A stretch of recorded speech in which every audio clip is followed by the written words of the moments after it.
अस्सलाम वालेकुम रहमतुल्लाहि व बरकातुहू। दोस्तों, मैं इरफान खान एक वीडियो के साथ, एक अच्छे वीडियो के साथ आपके सामने मैं हाजिर हूँ।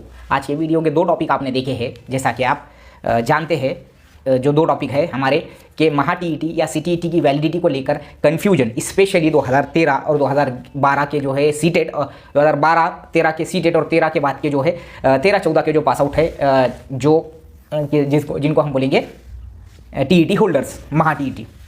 अब यहाँ पर जो है, जो भी मीडियम के मेरे ऑल मीडियम के जो देख रहे हैं उन तमाम को मैं बोलना चाहूँगा, मराठी मीडियम हमारे जो है, हमारा बाइलिंगुअल जो है, हम जो है बोलते हैं मराठी में भी हिंदी में भी। तो मैं उनको बोलना चाहूँगा कि जो मराठी मीडियम जो मेरे सब्सक्राइबर आहे उनसे बोलना चाहूँगा की तुम्ही शक्यतो हा व्हिडिओ जे आहे ते पूर्ण बघा। आणि मला माहीत आहे की तुमचे प्रश्न जास्तीत जास्त जे मला आलेले आहेत त्यापैकी जे इम्पॉर्टंट क्वेश्चन्स असतात, म्हणजे तुमचा कन्फ्युजन जे आहे विशेषतः 2013चे पासआउट जे टीईटी होल्डर्स आहेत त्यांच्यासाठी, आणि 13, 14 आणि 15 त्यानंतर तर म्हणजे कन्फ्यूज नहीं आहे तरी पण।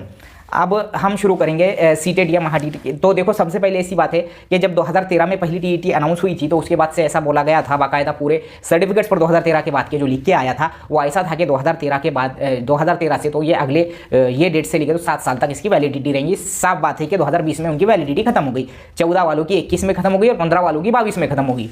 16 वालों की जो है अभी शायद कुछ ऐसा उनको लग रहा होंगे कुछ महीने, कुछ दिन, कुछ साल बाकी है। तो और सीटेट की भी ऐसा ही था, पहले 2011 से अरेंज किया उन्होंने और 2021-22 तक ऐसा ही कहा कि 7 साल तक की वैलिडिटी। पहले देखे होंगे तुमने, तुम्हारे सर्टिफिकेट्स पर लिखे हुए हैं।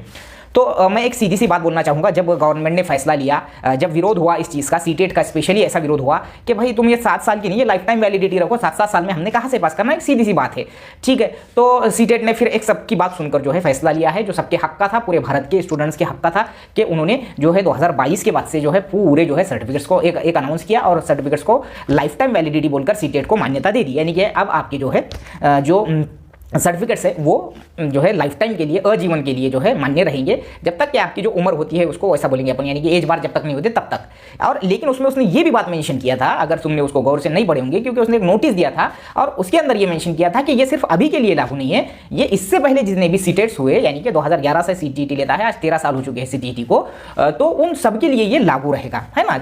तो ये तमाम चीज़ें हैं जो खुसूसन जो है गवर्नमेंट किसी भी एक चीज़ को जो है कंसिडर नहीं करती। भाई तुम बोलेंगे 2022 के बाद से पूरी लाइफ टाइम करो, तो फिर 22 से पहले का क्या? जिन्होंने 12 में सीटेट पास करी, फिर उनका क्या? अपने स्टेट्स में बोलो या दूसरे स्टेट्स में। तो उन्होंने कहा कि लाइफ टाइम के लिए हम वैलिडिटी कर देते हैं। यानी कि मुझे बोलने की मेरा मकसद ये है, सीधी बात ऐसी है कि वो हेडेक लेने की जरूरत नहीं है सीटेट का।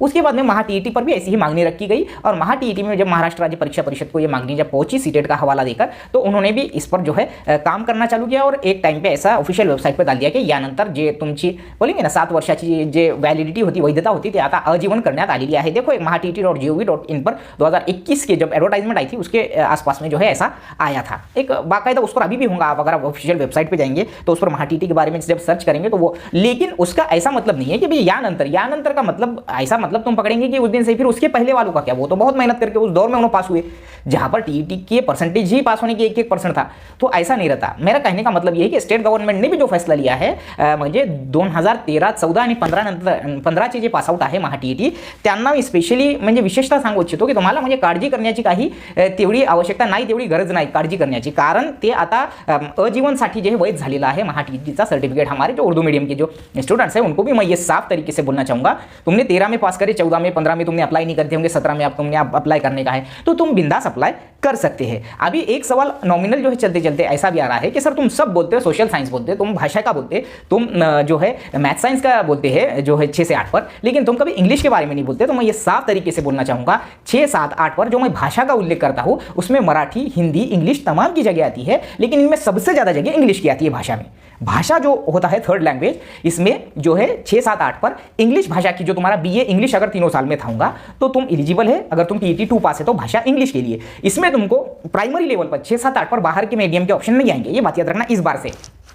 9 से 12 पर अगर तुम है तो तुमको कोई भी मीडियम को किसी के भी इंग्लिश सब्जेक्ट थर्ड लैंग्वेज के जो है ऑप्शन आते हैं, क्योंकि कॉमन होता है, लेकिन प्राइमरी लेवल पर एलिजिबल दूसरे मीडियम का किसी अदर मीडियम पे नहीं हो सकता है। तो इसलिए जो इंग्लिश के जो आते हैं, उर्दू मीडियम वाले ने एक ने कमेंट किया है, क्या सर उसमें कॉम्पिटिशन होता है? तो जहां तक मेरा ऑब्जर्वेशन है इसमें कॉम्पिटिशन नहीं होता है इंग्लिश। तो बात कर रहा था मैं इंग्लिश सब्जेक्ट की, तो कॉम्पिटिशन मेरे हिसाब से उर्दू मीडियम में इंग्लिश सब्जेक्ट में जो है नहीं होता है, ऐसा तो नहीं बोलूँगा मैं, लेकिन एक जो है मीडियम टाइप के जो भी मार्क्स हमने ले लिए तो हम उसमें सेलेक्ट हो सकते हैं। बीए इंग्लिश जो है उनके भी मराठी मीडियम में भी जो बीए इंग्लिश 6, 7, 8 पर होता है, यहाँ पर कंपटीशन नहीं होता है ज़्यादा होता है 9 से 12 पर इंग्लिश सब्जेक्ट का। अगर एमए इंग्लिश या बीए इंग्लिश आप दोनों भी है तो 9 से 12 पर होता है कंपटीशन, लेकिन दूसरे सब्जेक्ट के मुकाबले में कम होता है, मैं ये बात की भी गारंटी देता। उर्दू मराठी जो होता है इसके मुकाबले में जो है कम होता है इंग्लिश थर्ड लैंग्वेज का जो किसी भी मीडियम में कॉम्पिटिशन होता है, यानी कि फ़र्क होता है मेरिट लिस्ट में, ये बात पक्की है।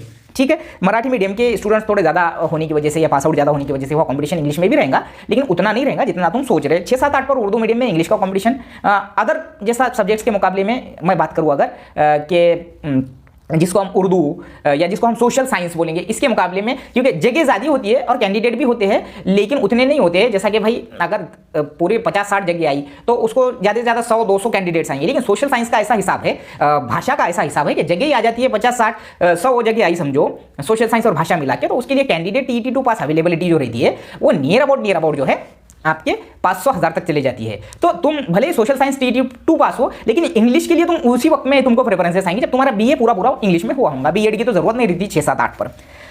और भी अगर मैं सवालों की बात करूं तो एक ऐसा भी सवाल है क्या, जैसा सर ऐसा उन्होंने कहा है कि जो कॉमर्स वाले हैं उसका तो आप जिक्र नहीं करते हैं, तो मैंने जहां तक अभी तक रिसर्च किया हूं तो मुझे कॉमर्स वालों का नाम 6, 7, 8 पर दिखा नहीं भाई, इसलिए मैं जिक्र करता नहीं। अगर मैं ऊपर की बात करूं तो 11, 12 पर एमकॉम वगैरह का आपका जो होता है एमकॉम बीएड पर आपको चांस दिया जाता है। बीपीएड वालों का सवाल आता है तो बीपीएड की जो भर्ती होती है बैचलर ऑफ फिजिकल एजुकेशन, ये गवर्नमेंट के थ्रू नहीं होती है। आर्ट्स टीचर की जो होती है जिसको हम ATD टीचर्स बोलते हैं, उनकी पवित्र पोर्टल में भर्ती नहीं होती है। मैं ये साफ तौर पर बोल रहा हूँ क्योंकि वो उसमें लिए नहीं गए हैं गवर्नमेंट भर्ती में, ना ही इसके पहले लिए गए हैं। उनका एक 10-15 साल हो गए मसला चल रहा है, उन्होंने कह रहे कि हमको परमानेंट करो, हमको तुम कॉन्ट्रैक्चुअल लेते हैं वगैरह वगैरह। लेकिन बीपीएड की अगर जो मेरा ये वीडियो देखे होंगे बीपीएड धारक, मैं एक बात अभी भी बोल रहा हूँ, ATD धारक और बीपीएड धारक तुम्हारे दिन नेशनल एजुकेशन पॉलिसी 2020 की वजह से जो है अच्छे होने वाले हैं, ये बात मैं गारंटीड बोलूंगा। जब भी ये लागू हो जाएंगी उसमें कंपल्शन फिजिकल एजुकेशन का टीचर और ATD टीचर, आर्ट टीचर जो होता है वो कंपल्शन कर दिया जाने वाला है, यानी कि आप लोगों को भी शिक्षक भर्ती की जैसी ही भर्ती गवर्नमेंट की होने वाली है। लेकिन एक बात याद रखो, आप लोगों को कम पट संख्या वाली स्कूलों पर आपकी भर्ती नहीं होगी।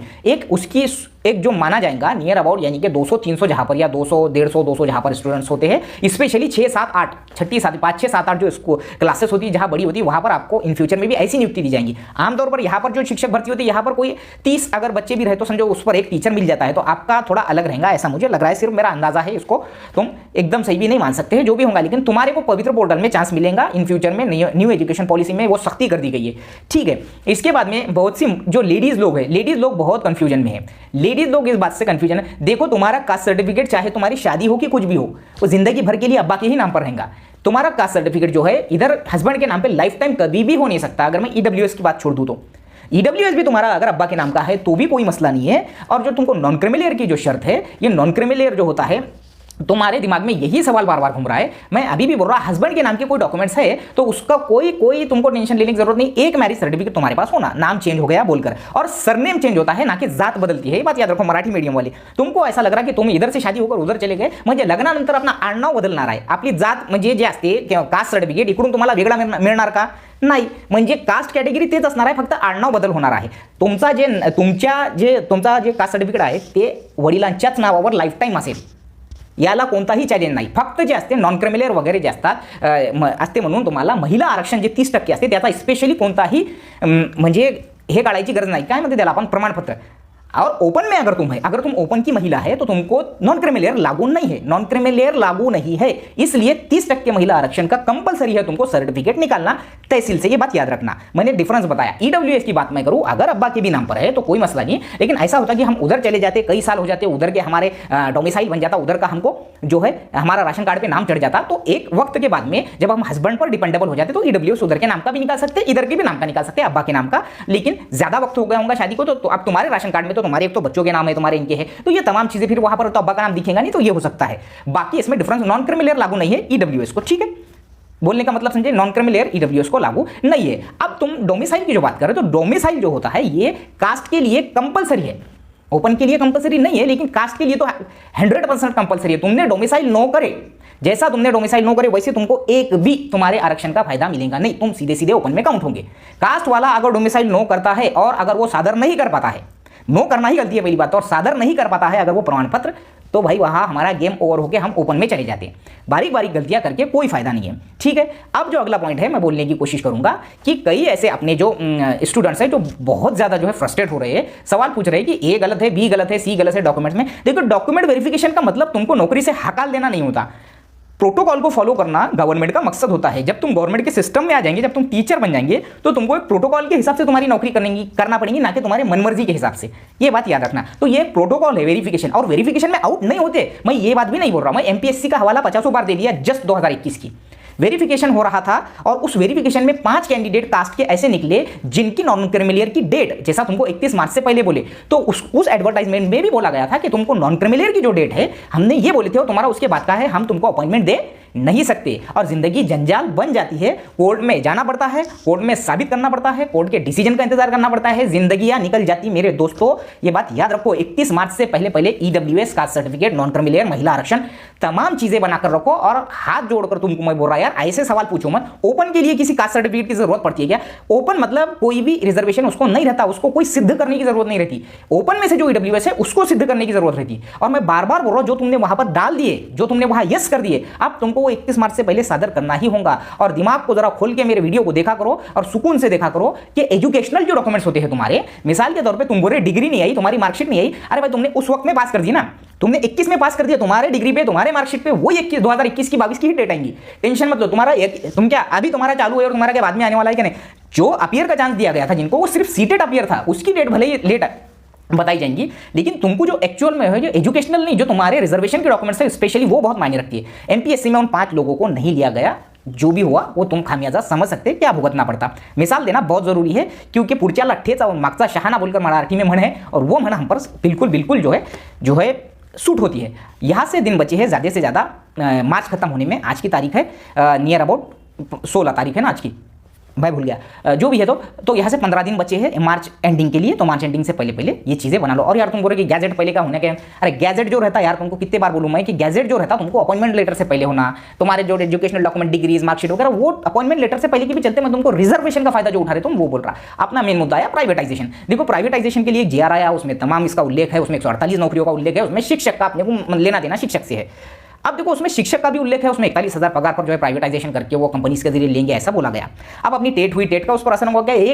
एक फितरती बात है कि हमको उसका टेंशन आना ही आना है। देखो, प्राइवेटाइजेशन ये बहुत ही डेंजरस जो चीज़ होती है, ये बात को मैं अभी से नहीं पहले से ही कबूल करता हूँ। जो प्राइवेट में काम करते हैं, जो कंपनीज में काम करते हैं, चाहे वो इंजीनियर हो, चाहे वो कोई भी हो, उनको खुद को पता होता है और हमको भी पता है कि प्राइवेट में क्या होता है। तो प्राइवेट का जो है अभी आया है, और उसको जो है किस तरीके से उस जीआर को जो है वापस लेने के लिए रिक्वेस्ट की जाएंगी, क्या किया जाएगा, क्या तरीका इख्तियार किया जाएगा, वो हमको सोचना है। प्राइवेट का नुकसान है क्या जनरली तुम पूछ रहे हो? तो मैं बोल रहा हूँ कि प्राइवेटाइजेशन अगर आ गया तो तुमको ये चीज़ें जो अभी जो मैं बोल रहा हूँ कि प्रोटोकॉल के तहत जो तुमको पेमेंट्स वगैरह जो मिलते हैं गवर्नमेंट के, वो चीज़ें नहीं मिलेंगी। और प्राइवेटाइजेशन मैं सिर्फ इसमें ही नहीं बोल रहा, हर डिपार्टमेंट में प्राइवेटाइजेशन जो गवर्नमेंट के आ जाएगा तो उसमें तकलीफ बढ़ेगी। और उसका जो है हमको रास्ता कैसा निकालना, वो गवर्नमेंट को हमको जो है रिक्वेस्ट करके निकालना पड़ेगा। गवर्नमेंट को जो है उसके नुकसान बताकर निकालना पड़ेगा, ना कि जज्बाती होकर। तो प्राइवेटाइजेशन के बारे में तुम बार बार पूछ रहे थे कि सर वीडियो बताइए। इसके अलावा भी मैंने बहुत सी चीज़ें इस वीडियो में बताई है। पूरे मीडियम के जो भी मेरा ये वीडियो देख रहे हैं, तो प्राइवेटाइजेशन में उनको बोलना चाहूंगा कि हकीकत में जो है, लेकिन टैट 2023 में वो प्राइवेटाइजेशन आएगा क्या, ये बात मैं फिक्स नहीं बोल सकता। हो सकता है कि तुम्हारे भर्ती के बाद जब तुम भर्ती हो जाएंगे, तुम गवर्नमेंट से जाएंगे,